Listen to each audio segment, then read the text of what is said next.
Dhokla is a very popular Gujarati recipe that is prepared with gram flour.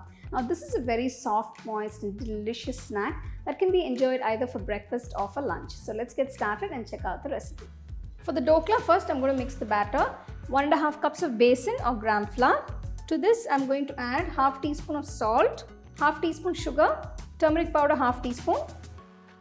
Mix everything together.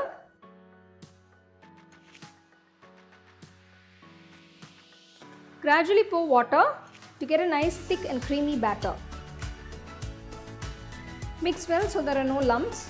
It should be a nice flowing consistency, not too thin or too thick. Let the batter sit for about 10 minutes. While the batter is resting, I am just going to grease the tin with a little oil.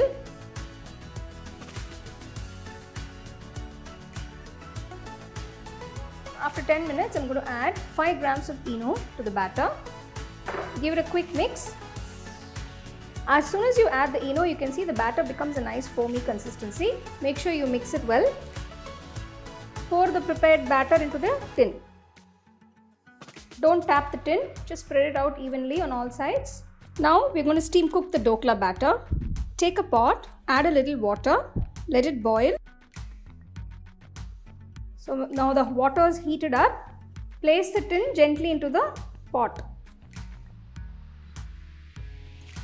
Close and steam cook for about 20 minutes on medium-low flame.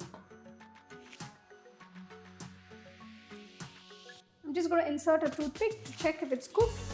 Nice and clean, it's cooked perfectly. Take the dhokla out, let it cool completely. Take a pan, pour 1 teaspoon oil to this. Add half teaspoon mustard seeds. When the mustard seeds start splattering, add 5 green chilies slit, a few curry leaves.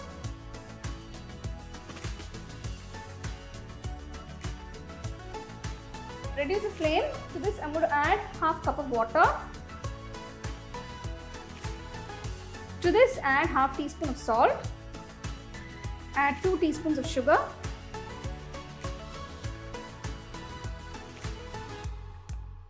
Once the water comes to a boil, turn off the stove. I'm just going to add a few chopped coriander leaves and squeeze the juice of half lemon.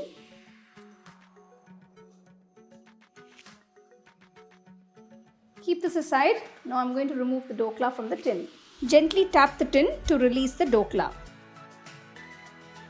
I've just greased a little oil on my knife so that it doesn't stick when I'm cutting the dhokla.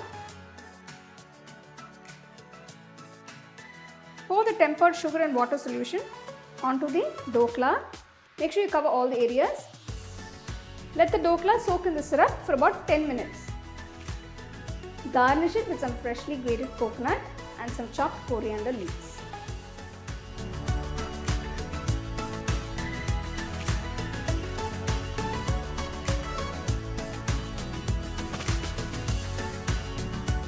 So there you go, here is this absolutely delicious dhokla that you can enjoy anytime during the day, and it's best had either with some mint chutney or with some sweet tamarind chutney by the side. Now since this is steamed, it makes for a perfectly healthy snack.